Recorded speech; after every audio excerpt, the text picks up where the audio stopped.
These are convicts that outlived their sentences, bruh.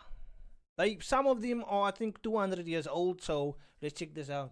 This convict outlived a life sentence. Welcome back, Charlie here. These criminals were sentenced to decades behind bars, but lived longer than their prison sentences. From people wrongly sentenced to decades in jail, to dangerous criminals set free after serving more than 70 years. First, we have to look at Ricky Jackson. Can you imagine being in prison for 40 years of your life for a crime you didn't commit? Well, that actually happened to this man. When Ricky Jackson was only 19 years old, he was arrested for a crime he did not commit. Police said he took the life of a salesman named Harry Franks. I think that time when it was slavery and stuff like that, that is when he got falsely accused, I think.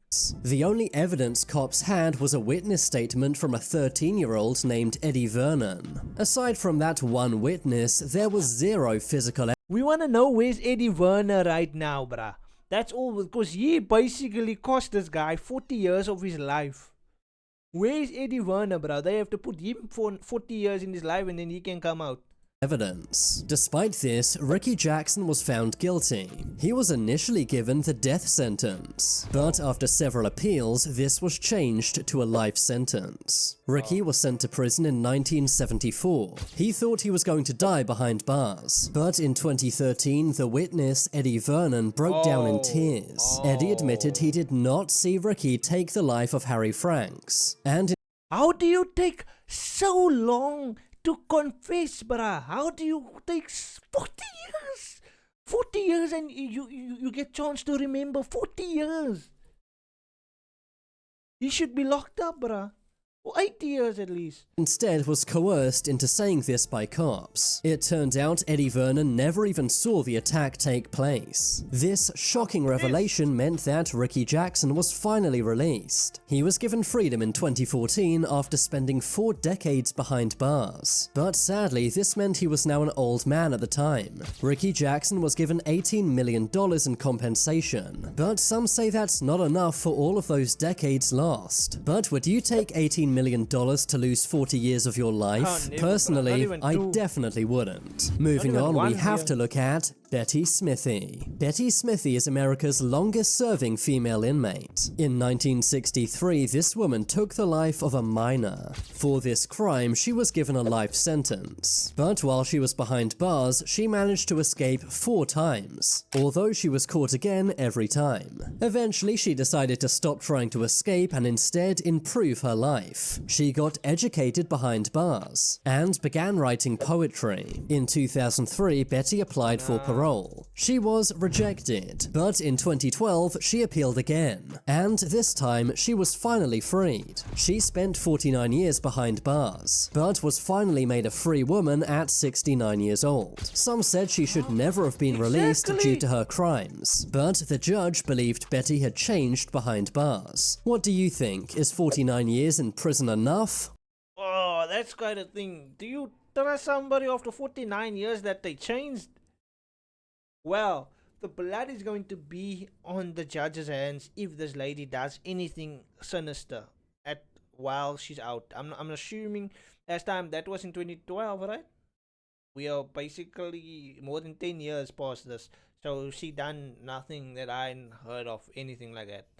Or not. Moving along, we have to look at Thomas Trantino. In 1963, Thomas Trantino got drunk. He then got into an altercation with 2 cops and ended their lives. He was arrested a few days later and in court was given the death penalty. He was on death row for 8 years until 1971. That was when New Jersey abolished the death penalty, meaning that Thomas's sentence was changed to life behind bars. While he was locked up, Thomas wrote 2 books. In 2002, he applied for parole and, surprisingly, was released. He spent 39 years in prison, making him New Jersey's longest-serving prisoner. Some people, especially cops, were annoyed that he was released. But do you think nearly 4 decades is enough for what Thomas did? Moving along, we have to look at Joseph Ligon. In 1953, 15-year-old Joseph Ligon was sentenced to life in prison. prison. You see, Ligon. Joseph How had can you got Ligon drunk and yourself, decided like- to do some robberies. This caused 6 men to be injured and 2 men to lose their lives. Joseph Ligon was found guilty for what he did, and was sentenced to life behind bars. Decades went by, but in 2016, the law changed. It was ruled that life sentences for juveniles were unconstitutional. As a result, Joseph was released in 2017. He had spent 68 years behind bars, that's a going long in at time. age 15 and leaving at age 83. But here's the surprising thing. Although Joseph was free to go, he refused. He had spent 68 years behind bars and was too used to jail life. So instead, he preferred to stay in prison, which is where he still is to this day.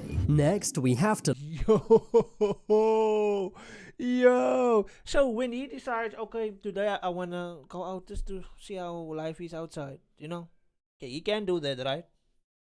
look at Charles Ford. In 1952, this man was sentenced to life in prison and spent 64 years behind bars, all for a crime he did not commit. He was not even at the scene of the crime. He had allegedly taken someone's life. Some said that Charles was profiled by the judge and jury, meaning that despite the little evidence, he was still given a life sentence. It turned out Charles's lawyer never submitted an appeal. He was 20 when he went into prison, and was 84 years old when he came out, meaning that he spent a whopping 64 years behind bars. Charles was released into a nursing home as he was too old to look after himself. So while he was released, he basically lost his entire life to prison. When Charles was released, he began crying in court. Next, we have to look at John Buns. This man is New York's oldest inmate. He ended the life of his wife of 17 and a half years. John Buns and his wife Virginia got into an argument. Things escalated and John used a hammer to end Virginia's life. John Buns was given a life sentence for what he did. He was said to be released when he was aged 112, but instead he was released early when he was aged 94. He was released in order to get medical care. That's because prisons find it too hard to look after people who are so old. But in 2014, at the age of 94, John Buns passed away. He is still the oldest ever inmate New York has had. Moving on, we have to look at Harvey Stewart. Harvey Stewart is a man who's been to prison many times throughout his life. In 1951, he was given a 10-year sentence for armed robbery. He was released but was soon put back in jail. This was for ending the life of a man named James Laird. Harvey Stewart escaped prison many times, but was quickly recaptured every time. He was later released in 1985 after serving only 9 years. But only 16 months later, Harvey was arrested yet again, this time for robbing a bank. This guy really does love jail. He served 59 years behind bars, and was finally released in 2011. This was mainly because of his old age and declining health. He was 83 years old by the time he was released. He outlived all of his family and friends, which meant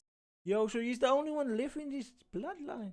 he had no prison visits in over a decade. When Harvey Stewart was interviewed about his time in prison, he said this: "Imagine that, 60 years down in this damn hole. I wouldn't recommend it." Harvey's right, he really did waste his entire life behind bars. I think this man is proof that crime is not worth it. Next, let's look at John Franzese. John Franzese was a member of one of the USA's most deadly mafias. That is, the Colombo crime family. He soon gained a reputation as one of the mafia's most dangerous thugs. He claims to have ended over 50 lives, but he was never convicted for this. Instead, he was given a life sentence for a different crime. That was orchestrating many bank robberies around the USA. He was given 50 years behind bars. In 2011, John was released at the age of 93. In 2011, at the age of 93, John Franzese was given an extra 8 years behind bars. This was for extortion and loan sharking. In 2017, he celebrated his 100-year-old birthday behind bars, and was released later that year.